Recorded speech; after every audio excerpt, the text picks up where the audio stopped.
Come here, you little pretty. I was like, Berg stood his ground on Diddy. I tried to get Berg to squash his beef with Diddy. That was like, no, I'm my own. I'm about to get on my own yacht. I'm about to go do my own songs with my own team. I don't give a fuck about ever minute. Story. Hey, yo, look. So like, this why like Diddy be doing some real wild shit. Shout out to Diddy. I think I was he said something wild that I can't even really say on stream. You got to. You got to. Bro, he was like, come here, you little pretty. I was like,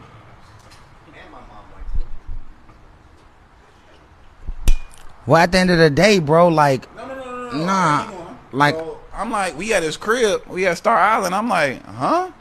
He like, yo, I made get that such and such was this. Imagine when I put my arms around your little fine ass. I said, what?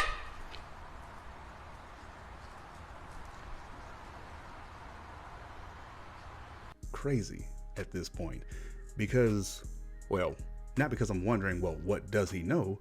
But I'm wondering, why does everybody think he knows something about it?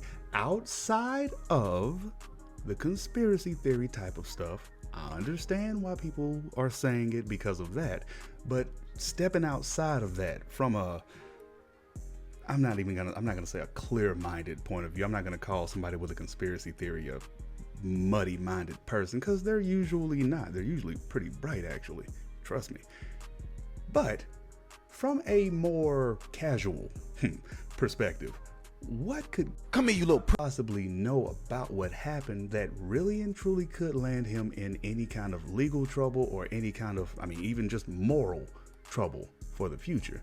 How tired I am of some of the theories. Again, not all, because some of them actually have at least some logical sense to them, but some of them are real tin hat.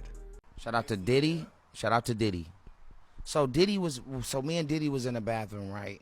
And bro, yo, look, bro, I'm gonna tell y'all another story too, cause that's crazy. I ended up somehow in a nigga bathroom too. Pause. You was in the bathroom with Diddy too? No. Talk about your bathroom experience. He paused. So we're having an exclusive interview with Hitmaker. He's about to break down his bathroom experience with Diddy, and I'm gonna break down mine after. I'm gonna tell you about mine. Mine was deep. Pause. Story short, damn. Whoa. That's nasty work. I'm sorry. This is the reality check. Yo, so long story short, I was at Atlantic Records, and I was a little frustrated at the time because L.A. Reid offered me a label deal, and I went back to Atlantic, and I was like, yo, y'all gotta let me get this $2 million. L.A. want to give me $2 million in my pocket as an advance. But Atlantic ended up making it right, and they ended up giving me more money and blah, blah, blah. That's how that shit happened. But I was a little frustrated because I felt like I did a lot of good work, and they wasn't giving me my just due. So I called Diddy, and I'm like, bro, you been in this situation before? I remember reading documentaries and seeing shit where you was at your wit's end with Andre Harrell, then you went and got your deal with Clive Davis and shit like that, blah, blah, blah. He like, come to my house, talk to me. I'm like, all right, bet. So I was in Mexico at the time. I come back to L.A., I get there, I'm just chilling, waiting for this nigga to talk to him or whatever. I'm at the house, Cirocked up, De Leon'd up, going crazy. And then they like, he ready to talk to you. So I'm thinking we going in the studio, you know, outside the crib at the Beverly Hills crib. Yeah, for sure, yeah. Well, the back house crazy. They take me to the bathroom. Now, mind you, he has a really, pause. It's a big bathroom. Pause. But I know, but it's a big bathroom. Yeah, his bathroom was like a living room, guys. It's a big one. So, so look, you not. I'm in there like he like man, play me some shit. So I'm like, all right, bet. I played him some shit, and then I'm like giving him my grievances about the label and like talking about it. He like giving your grievances, meaning like condolences. Nah, just like my frustrations. I was venting to him, and that nigga was like, you know what? I heard this about you. Nigga, you talk too fucking much. Damn. That's Diddy telling Hitmaker he's talking too much inside the bathroom. Inside of Diddy's bathroom. Mentor, I'm thinking this nigga finna give me some game and show me how to do it. And he told me I talk too much. And then shit, I was at the end of the meeting. And he said that's it and he walked away? Or it was... I got up out of there. It was too... Yo, hold on. My favorite Diddy story, I will say this. I was talking about this. We had left Mean Streets, me and Christian, and went back, and that's when we went back to the Ritz-Carlton. Shout out to Christian Combs. Diddy opened the door, and I'm like, man, we just went crazy, bro. I gave your son a crazy. He like, nigga, fuck that nigga. Where my head at? I was like, yo. Diddy tells Hitmaker fuck his own sons because he wants his hit, meaning that he's very competitive and that he loves his family, but he wants to win, and that's a sign of a champion. A nigga said, where my record at, nigga? That's a sign of a champion. Yep. Shout out to champions. And again, I encourage you to express your opinions gladly, but be ready to back up the crazy if the crazy gets questioned. That's the part that I don't think some of the crazy is ready for. Because trust me, when you get to looking at some of these people with conspiracy theories, and when they start explaining why they came to that point, and it starts making a little bit, not even a lot, just a little bit of sense as to how they look at it that way, it ain't gonna turn you into some kind of weirdo, no cultist, but it'll really make you start thinking outside of the box, like, what if?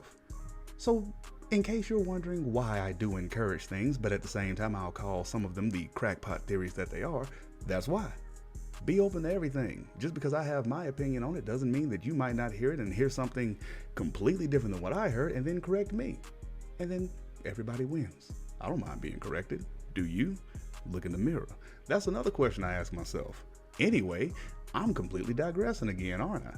Those are the questions that I am asking myself the hardest as of right now. Or does he know anything at all? Those are the questions I have. So please, if you can help me make a little bit of sense or just completely kill the fact that this is a question to begin with, that would be perfectly fine too. Please do me that favor, because once again, it's not a joke when I say these are the questions that I have the biggest concern about right now. Overall, obviously, finding out who, the where, the whens, the whys, all that is clearly going to be prevalent. I shouldn't have to say that, but I know I do. But yeah, you get it. I ain't gonna beat you no more. We've been Dirt TV Celebrity Media. You guys have been great as always. Before we get out of here, if you guys are enjoying the content that we're bringing you, please make sure to take a couple of seconds of your time to smash that like button. Smash that subscribe button, which y'all have been doing fantastically, by the way. 250,000 subscribers. Thank you. Thank you so much for that. We are deeply appreciative, and I am deeply appreciative that the sound of my voice has not made you all want to run away. Thank you. Very ego stroking. That's also a joke. But make sure that you also ring-a-ding-ding that bell, because the bell is how you truly stay up to date with the latest and greatest. And that's all we got for you, baby. And with that, we out of here. You guys do me one favor between now and the next time you hear my voice. Be safe. You know what I'm gonna say. I'm gonna keep saying it anyway. And we'll see you then. Peace.